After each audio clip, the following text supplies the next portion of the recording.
Hi. So I'm back with Real Americans by Rachel Hong. I think that's how you say it. I'm gonna keep saying it like that until I see someone says it's said a different way. But I'm gonna be talking about chapters 9 through 12 this time. So let's start. Chapter 9. Lily moves in with Matthew very quickly, in my opinion. Um, they decide to leave the TV that they won at the last raffle on the curb for some lucky New Yorker. And while they're getting into the groove of living together, Lily's boss fires her. And she calls Matt. I'm going to call him Matt. Matthew. Matthew's not so fun. I'm going to call him Matt. Comes to help her move. And then Jerry finds out that's Lily's boss that they're dating and he feels bad and tries to offer her another job because like Jerry is related to Matt and he's trying to stay in the good graces of their family. Like he's probably like related on the outskirts.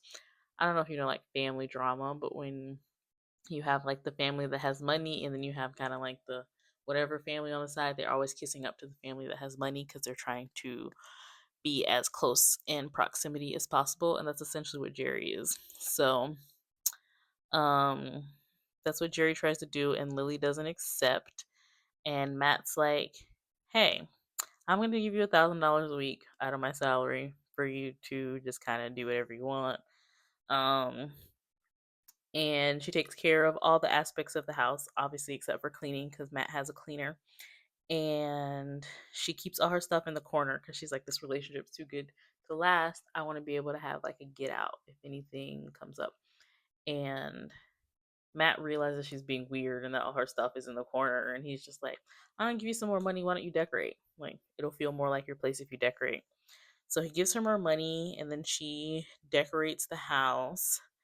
And her friends Hong and Teresa, the one she met at that workout class, are like, we should triple date. We really want to meet Matt. And they ask all these questions on the triple date. And it makes Lily feel like, stop. My cats are fighting. Stop. Okay. Yeah, so it makes Lily feel like Matt is too good for her, the way they're asking questions and the way they're really critiquing or trying to dig into their relationship. Because you know, Lily's already insecure. She's already picking apart everything around her. She's always looking at things. She's always thinking. She's definitely an overthinker by nature. Um, and while she's overthinking, she's thinking about how all of her friends, all two of them, Asian, are dating white men. And she's like, are Asian women interchangeable amongst white men? Like, do we really matter? Do they just want to date Asian women? Do they like us for us? Like, all the dumb questions you ask, or I guess they're not necessarily dumb in today's society, but all the questions you ask when you're not so sure about the foundation of your relationship or the foundation of anything you have going on in your life, you're going to question it. Um, the date ends and then it kind of like a little time skip, and I'm gonna call her White Lily. The other Lily that she met at the party a couple chapters ago calls her. He's like, we should have brunch. And Lily, our main character, is just like, that's weird. You barely cared about me last time I was at your house party. And she's like, I'm just gonna go to see what she wants. And White Lily relentlessly interviews her, asks her all these questions over brunch, and Lily's just kind of like answering the questions, but sitting there like, what do you really want? And I think White Lily's basically trying to throw like a wrench in her relationship with Matt, which honestly wouldn't take much because Lily's main character, Lily's already super insecure about Matt. And she's just like, you know, he has a penthouse in Miami. And main character Lily's like, no, I didn't know that. And she's like, it's weird. It's like super weird that he haven't told you about it. And main character Lily falls for the trap that this is, and she gets insecure about it and she brings it up to Matt, and Matt's like, we can go if you want to go. I just never thought you'd be interested in going. And that's the end of chapter 9. Lily's definitely insecure from my perspective. I know all about that. I was slash am insecure about specific topics. It really depends. So on to chapter 10. Chapter 10, they take Matt's private jet. I guess this is family's private jet, family money, to Miami. And Lily's never been on a private jet. She's like, this is my first private jet experience. Before the trip, she buys 4 bikinis because she doesn't know what she's going to wear in Miami. She's got to have options. And they meet at the condo, the doorman, Santino. He's the condo doorman. And they go to a Peruvian restaurant for dinner. And throughout this entire trip, Lily, always observing, always watching, notices that Matt doesn't like to show off family money. And she's just like, are you okay? Like, what's going on? What are you worried about? Like, you seem really in your head. And he's like, I'm worried because my family's going to hire a PI, private investigator, to do research on you. And they're like, she's like, that's no big deal. Like, what are they going to find out? That I'm just like a regular person. And then they proceed to get kind of drunk. You know, when you're drunk, I guess depending on what type of drunk you are, you get really giddy. And they get giddy and they like run to the beach and they swim in the ocean, have like a cute little romantic montage that you might see like in a Hallmark movie. And then when they go back up to their apartment, there's a lizard. And they're like, we gotta get this lizard out of the house. Very cartoonish, very sitcom, getting the lizard out of the house because it tries to run. But if you ever seen a lizard on tile, they don't really have the traction to make it anywhere. So he's just like running in place, almost like Scooby Doo. And eventually they get the lizard out of the house. But that is the end of chapter 10. Chapter 11, they go to the Hamptons. So literally one vacation after the other. And Loki, I am a little jealous because I would love to go on a vacation as soon as I end one vacation. So they go to the Hamptons, and this is where Lily's going to meet Matt's family. They take his little red convertible, and they really stand out. And they go to his perfect family estate. Nothing's out of place. No plants out of place. The house looks perfect. It's definitely like the pillar of perfect rich people. And Lily meets Matt's sisters. I think it's Lee, Jane, and Denise. And everyone's taller than Lily, which honestly isn't that surprising because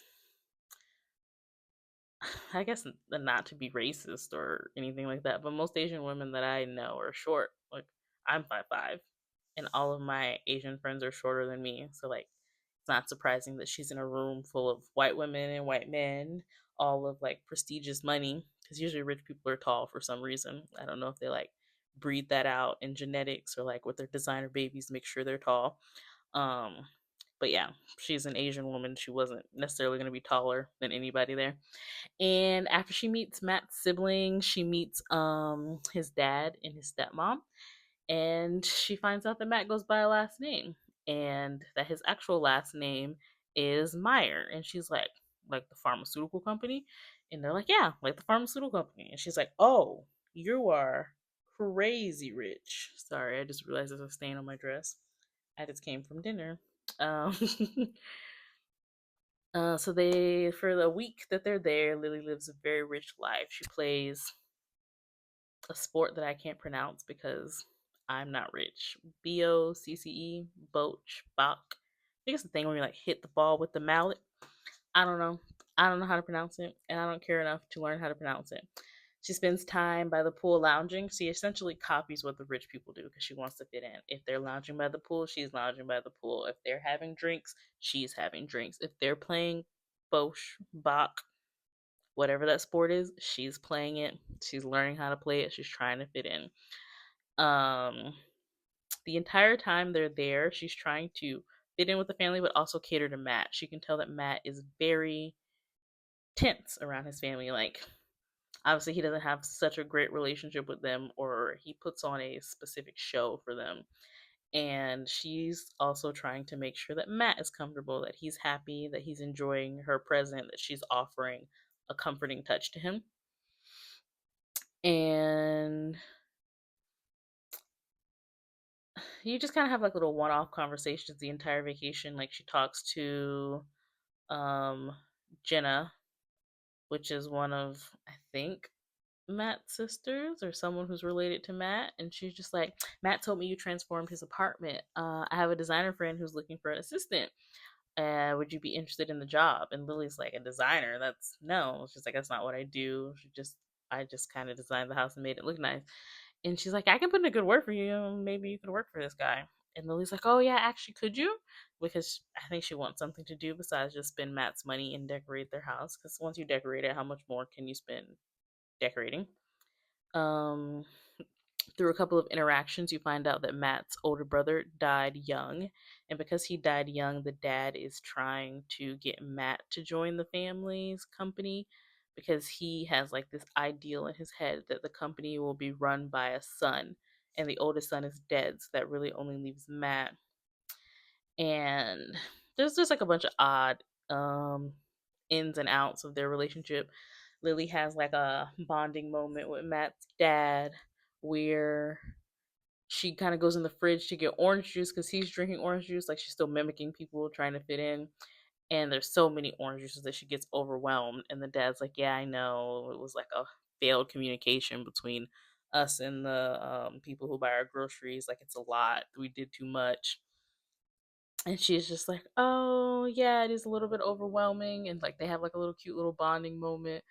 And then they're like kind of giggling and laughing. And Matt walks in. He's like, "What are you guys laughing about?" Because he doesn't like his dad, obviously. And then he goes in and he gets the orange juice. He goes and gets the orange juice without even thinking it's too much orange juice and picks the right one right off the bat, like the right one that's open and not like, like they have little tops on them that you have to pull off. He picked the right one right off bat.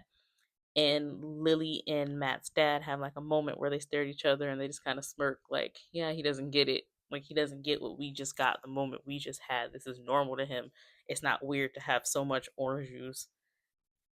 And like ever since that, Lily and Matt's dad kind of have like a nice camaraderie. And while she's like in and out of mimicking the family, she spends a lot of time with their chef as well. Like she's fascinated by the chef because the chef's pretty close to her age, and she's making things that Lily's never seen before, Lily's never heard of before, and she's doing it with like a master touch because like she's a chef for a really rich family. She's good at what she does. And Lily's like asking her questions and like helping her with things and tasting things. Like there's some type of weird bond she's also formed with the chef. So that is that. You give me a second to flip all my pages because I write notes about other things in this book too. And the Hamptons vacation ends. And after the Hampton vacation, Matthew proposes. 2 weeks after the Hampton vacation, he proposes, where they had their first dinner date. And Lily, like most things, overthinks it, but she says yes. She says yes to marrying him, and then they get engaged and they're happy. And Matt's family is excited, and Lily's dad is excited, but is slowly suffering from losing his mind. I don't know if he has dementia or um I don't know what the other diseases are where you start to lose your, like, you're not in your right mind, you're in and out of being in your right consciousness. We're just gonna call it dementia. And the dad is like really excited, Lily's dad, but Lily's mom just says congrats. But like Lily doesn't believe her because she says like the congrats doesn't sound right coming off her mom's tongue. And she says it's just hard for her showing emotions. Like her mom has never showed any emotions except for like pride and anger, not so much happiness. And she's very sure that her mom is disappointed in her life choices. Like her mom's very passionate about her career, so she was hoping her daughter would be passionate about her career and not passionate about a man and designing houses, which she doesn't think is a real career. And these aren't things that she ever says, but like if you know your parents and you know like the hopes and dreams that they have for you, you can read them. You can tell what they expected your life to be, and you can tell when they're disappointed. And Lily's pretty sure she's disappointed her mom. And that's the end of chapter 12. So, so far, reading the book is interesting, but I'm having a hard time continuing it when I put it down. Like, it's not one of those books that I want to pick back up and like read all the way through. And I think there's so much nuance to it. There's so much going on with how the characters are thinking and like trying to figure that out. And it's not like a fun book. Like, fun books are easier to read. This one's almost kind of like hard to read because it's so relatable to some of the hard aspects of life. So at this point, at chapter 12, there's three more chapters of part one. I'm going to rate this book, I think, like a 2.5 out of 5 stars. It's like a 50%. That's not good. But like I'm still reading it because it's interesting. But I'm basing this rating on the ability for me to want to pick up the book again. Um, so yeah, 2.5 out of 5 stars, which isn't good, but it isn't bad. It's like right in the middle, so that's where I'm putting it. I'll be back next time for chapters 13 through 16, which is the end of Lily's point of view, and then it switches to a new character. So we'll go from there in the next video. Bye.